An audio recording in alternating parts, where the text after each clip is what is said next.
Hi everyone, welcome back to Melinda in Miami. Today's episode is all about anal, everything anal. Women and men can both have amazing anal orgasms. But the first question in starting the whole anal process is anal something I want to try?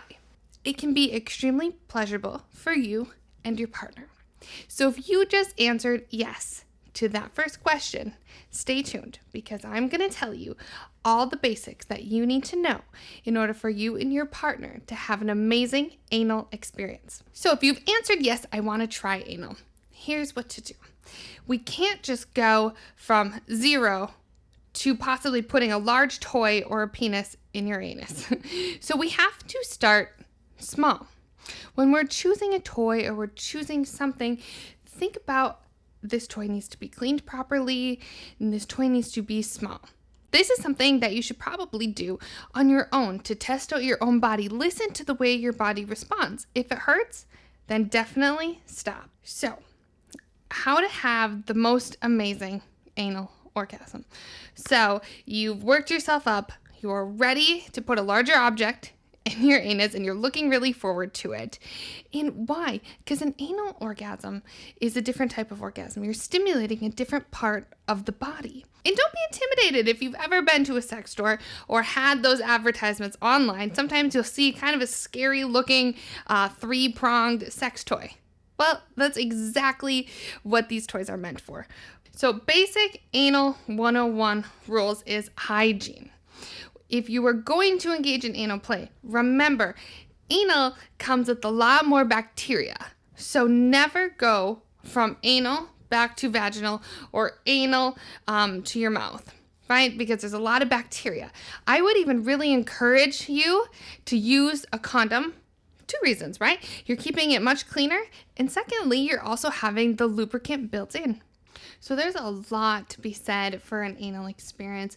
And oftentimes when we think anal, we think same-sex couples.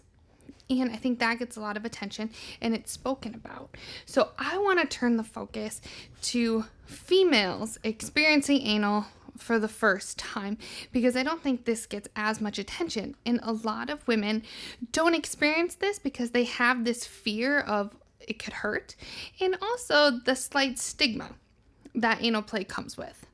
Oftentimes, women require more than just anal stimulation. So many women will like anal stimulation mixed with vaginal stimulation and clitoral stimulation, or anal stimulation and simply clitoral stimulation. Anal stimulation can be extremely pleasurable if you're in the right space for it. So I encourage you to start solo and alone. Think about how am I going to prepare my muscles and my body for this experience. Sometimes anal can get a bad rap out in society, but it can actually be really pleasurable. If you tried it in the past and you didn't like it, that's okay. Or if you tried it in the past and maybe you didn't take it step by step as I was saying, or you went too quickly, I'd encourage you to try it again.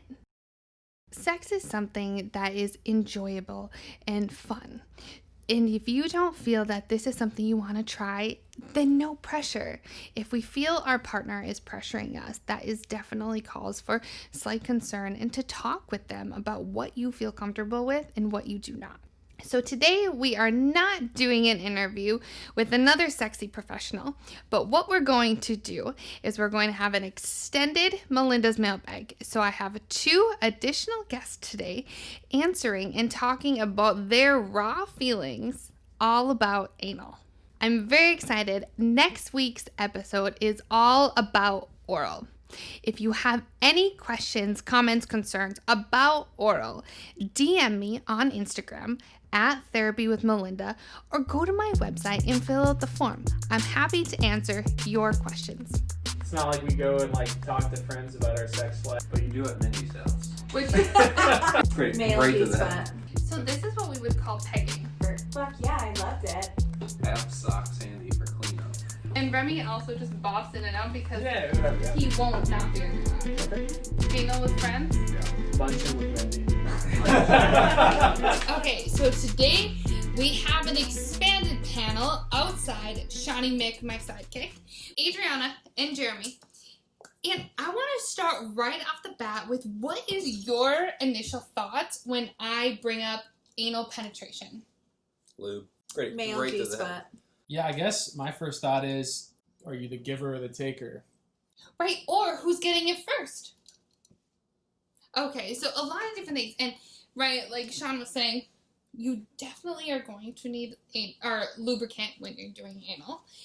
And I think it's really amazing, Adriana, that you go to male G-spot. And why did you go there first? I don't know if you're familiar with the book Hot Sex. It has a hilarious hot pink cover. There is a full chapter on the male G-spot and how to stimulate it. Because the prostate's right there. Absolutely. So what are people saying about this book? In terms of how we engage men from a female perspective, you can engage with toys, but the author talks about even just using your fingers. I love that. I think it's so exciting. Jeremy, what do you think of? About just anal sex in general? Okay, so women using their fingers, men, and actually how your G-spot is right there. Yeah, I mean, look, it's not like we go and like talk to friends about our sex life and what we're up to, but But you do at Mindy's house. Which no, yeah. Which is the whole point of this podcast. This was, guys, as a friendly brunch. Yeah. With an O, by the way. Hence my April. But With no, an I don't know if it's emasculating, but you know, there's a certain thing you ascribe It's as like a the male guy machismo. where you know it's like if you're into that, and there are guys who are, where it's like, you know, finger massage in that area, like that's not something I'm gonna broadcast, and I don't think you earn a lot of credibility among your guy friends opening up about that. Yeah, that's not gym locker room talk. But yet, biologically, this is really satisfying for a male. Mm. So it seems, like I've said to you many, many times, listeners, sex is between the ears. You know, so really our head, our brain is overriding some of the pleasures that we really could be experiencing. It's true. All right, Shawnee, Meg, the sidekick, what are the questions from our viewers All right, today? our first question of the week. My girlfriend is not into anal, and I really want to do it, like, with her. How do I get her to be excited? One of my friends really, really loves to role play. And so she herself is a doctor. So one of the ways she'll start role play is by treating her husband as the patient. Love it. And so I definitely think that you can use a doctor-patient. You have, I don't know, a temptress and a lord, and use your imagination. I think that's the most important part with this. What is your first thought, Jeremy? I mean, look, should probably just get this out in the open. I'm a anal virgin in both senses of the word. So, but beyond the stigma of it, I would just imagine, you know, if you're apprehensive, if you're shying away from it, my first thought would be, it's probably gonna hurt. You bring up such a good point, right? Because when we think about this, yeah, it can really hurt. And we've heard some really traumatizing experiences of people bleeding, you know, or of people having like accidents after. So these things are real and they do exist. And so one partner in the relationship wants to try it, and the other partner has their reasons why not. Okay, first of all, we have to understand this. So the person who wrote in, okay, tell us and explore with your girlfriend why she doesn't want to. Anal is something where you definitely have to feel comfortable with it, and you have to be invited. So what would you recommend as some baby steps to maybe ease that conversation into existence? You start very small. Start very small. And I think it depends on your relationship too. Is this a 2-week relationship or is this a 2-year relationship? Because if it's just, you know, a fast fuck, let's be honest, are you going to get anal? Potentially not. Even when you try, right, there's a lot of different positions we can have with anal. Like when we think anal, what is the initial position we think? I guess I'm seeing doggy style in my head. That's Right. what I'm going with. Mm. Yeah, that's the only position. I mean, But also, you can have anal in simple missionary position. So it can actually be a very passionate experience as well. And right, I think we have all these different stigmas around it. Like, oh my gosh, if I'm gonna think about anal and I'm gonna think about doggy style, like that does sound painful for your first time. And this does not have to be something where women especially feel that they're in a position where power is taken away from them. Mm-hmm. So think about this viewer's question, right? We're hearing it's between a man and woman, and the man wants it, the woman isn't there yet. So you develop that trust, like Adrienne was saying. You talk about how we're going to do it. Maybe you start something small. Maybe use a pinky at first. Or, there are these little anal plugs that we can always bring into it. So you kind of understand the experience, bring down some of that fear. And also, let's say it is a woman and he wants anal, but, she likes clitoral stimulation.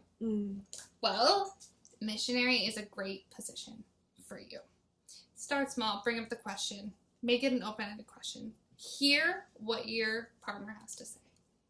I love anal. I want to share this with my boyfriend. He is afraid of me using a strap-on. What can I tell him to make him more comfortable? So she likes giving anal, it sounds like. Mm-hmm. Or I'm assuming a she. They like giving the anal, but don't have maybe they do have a penis. So this is what we would call pegging. Right? And a lot of women really enjoy the idea of pegging because a lot of women feel that it's really empowering. So there's there's this whole like female aspect of, okay, I don't have a penis, but I can still feel empowered even not having this. So there's definitely this empowerment piece that many women feel. And also, like we talked about, many men also enjoy it. Their prostate is right there. And it can be really, really satisfying. So what is your guys' initial thoughts? Like, what are you hearing in common society today about women wearing the strap-on? What are your initial thoughts? In the bedroom, be completely a new character. And so that's where put these roles aside and allow the roles to take a new direction as you engage. It's a really good point, because I think societal roles, what we hear from our religious base, what we hear from the people who raised us of what is right and wrong. And, pegging kind of goes into challenging the norm, right? When you think of women, you don't think of women typically having a penis. So I like how you bring that up of in the bedroom, right? That's our time to explore like some of our inner thoughts, our inner sensations, some of our inner powers. And having the freedom to do so, and it's not always easy. It's not always easy because just because we get into a sexy time doesn't mean our brain and everything else shuts off. We bring into our sex life everything that happened to us through the day and everything we learned from a religious base, our family upbringing. Sure. That stuff is still activated in your subconscious mind. Wow. So, average Joe of the show, Shawnee Mick. Let's talk about if a female wanted to use a strap-on on you. What are your initial thoughts? Ouch. Maybe. I don't. Probably. Ouch makes sense. I would probably have to. I would have to probably be pretty into the person to explore those options. Do you think you would need to trust them? Or could this be somebody that you meet on the street that you are just fucking so into her? It would probably have to be extreme opposites, right? Like either like some type of like billions dominatrix kind of thing, or like a long-term relationship. Okay. It's probably either end. So not like the middle of ground. Not like we've dated for like 2 months. Like either I don't know your name or I think I'll marry you, but nothing probably in between. Right? But okay, so Sean, knowing that your prostate's right there, it can feel amazing. What is still creating apprehension for you? Societal norms. Yeah. Right? There's like a pushback against that. I encourage you, all you listeners out there, to try to really put those aside and just experience of this is a pleasure pathway. I have all these nerves, and let me try to experience them, because it could be a really amazing experience. My only thing with pegging, and you bring up the first was ouch. And it can be ouch. So there is this fear with pegging of, it's not an actual penis. A penis has nerves in it. So you can feel if you are going too deep, or you can hear, we can kind of sense that.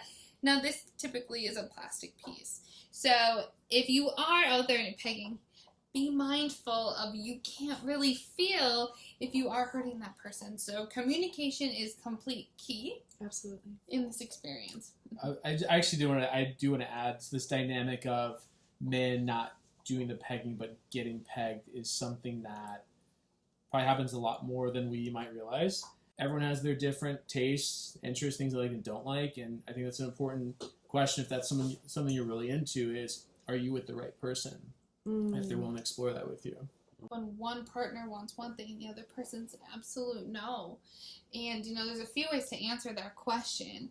One, the partner who really wants whatever that act is, maybe the other partner meets them halfway, or tries to satisfy that, maybe not all the time. Is that like but just the tip kind of thing? a little bit. Just the tip. Maybe it's just a tip. Or, sometimes there's this idea, and it's becoming so much more common today, is this idea of an open sexual relationship. You bring up maybe when one partner wants, the other doesn't. It could be a hard no, and it could be a need for one of the partners. So even opening it up to having sex with other people, not having the emotional connection, but having that sexual open relationship. And that really does take a lot of confidence and trust in the relationship to have that, and a lot of communication, a lot of boundaries to be set. I don't think pegging necessarily has to be with a toy. Not only is it going to take trust, but then it also is a potential exploration for the both of you. And sex a lot of time can have weird noises, weird positions, like weird things that happen. And it can feel really awkward. But just know that they happen, and they happen to everybody. Cleanup's part of it. What is our last question of today's episode, John? All right. What should I do if I get... We have terrible handwriting this week, folks. I apologize. The question is, what should I do to get ready for anal sex? So, as a response to this right away, my brother is gay. And so why I want to bring this forward is because the first time I ever went into my brother's apartment, there was a giant carton of lube on his windowsill. Mind you, he was in a committed relationship, which is great. It was a little intimidating walking into their bedroom with a Sam's Club and or a Costco style bottle of lube. What's your favorite brand, bro? Love it. And you actually need that much lube. So it's more about quantity over quality? We need a lot of... We don't need the fancy bottle. We just need a lot of... Is there a special type? There is a special type. And if you listeners heard my previous podcast when we talked about sex toys, the sex toy expert actually goes over anal lube in depth. But there is specific anal lube. And one of the things that's specific to anal lube is it has a little bit of... numbing solution in it, so it does take a little bit of the pain away if you have pain. Some people do, some people don't. Starting from the beginning, how do we prep? First of all, you never just go in the back door. You have to be invited in to the back door. And typically that starts with a conversation before, right? Hey, are you comfortable with this? Do you like this? Do you not like this? So, talking about it before, always being invited in. Like I said, start small. We don't just go from 0 to anal. So maybe you start with a pinky or a small toy and you kind of work your way up. Always use lube, like we said. And clearly they're selling it in jumbo jars at Costco, which I love. Save the money if you can. What other preparations would you guys say? So anal sex can also happen by accident. And, maybe it wasn't an accident. That may be with, a drunk partner or a partner who may be new to sex. I would add, something that's been on my mind is beyond the, mechanics and logistics of it, it's like keeping the mood, right? I like going from foreplay to actual intercourse is like keeping it sexy, keeping it, the application of the lube. If you're using a strap, I'm putting that on. making sure all that kind Ooh, of flows yes. together. And if both people want anal is really sexy. And, sometimes I think anal can get a bad rap. But it can be extremely sexy and very satisfying for both people. Like we said, don't go from 0 to anal. Start with something small, and that's a conversation at first. Because as we know, sex is between the ears, and a lot of what we hear comes from a conversation. So talk to your partner, ask these open-ended questions. The best way to have the best sex is to listen to what your partner is saying. So to come around Melinda's mailbag, I want to ask our panel their sincere, raw thoughts about anal and how they feel about anal. So let's start with Shawnee Mick, my trusty sidekick. What are your thoughts with anal? I think it's something that you're either into or maybe not. I think convincing your partner to be into something that they're not necessarily intrigued with is not going to be the most easy task. Sean was telling me earlier, a big thing in the dating world is talking about oral, but they're not just talking about like vaginal oral anymore. Women are not just saying vaginal oral to Sean. They're also talking about anal oral. Yeah, it's a fairly new. I guess rim jobs have always been a thing of locker room folklore, but it seems like eating ass is definitely more mainstream now. Do you kiss after eating ass? These are just questions that need answers. How do you answer them? I guess you would ask, right? Just don't dive back into making out. I mean, I guess you could probably tell from their reaction. If they're not too happy, you're like, I'm not going to try that again. And I'm asking Sean about women because I know that Sean is into women more than he is into men. So, Sean, how would you feel if a woman wanted to use her finger on your anal? Like, that really turned her on. Like, how would you feel if she was like, hey, I'm really into this. Like, this really turns me on. Can I do this? Can I use my finger? Probably heat of the moment. I think there would have to be some sexual juices flowing for me to be intrigued. Stone cold sober off the street, I'd probably be like, nah. Couple whiskey sours, attractive girl. Where are fingers going? Who knows? Who's to say? Gotta make them happy one way or another. And Jeremy, not being from Miami, living in the Midwest, living in Chicago, what are you hearing from a male perspective in Chicago? Everything we've talked about so far, trust, where you are in the relationship, how adventurous you are, all important. For me, and I think a lot of other guys I know, I equate it to you walk to McDonald's, right? They came out with this new... No, seriously. They came out with this McGourmet.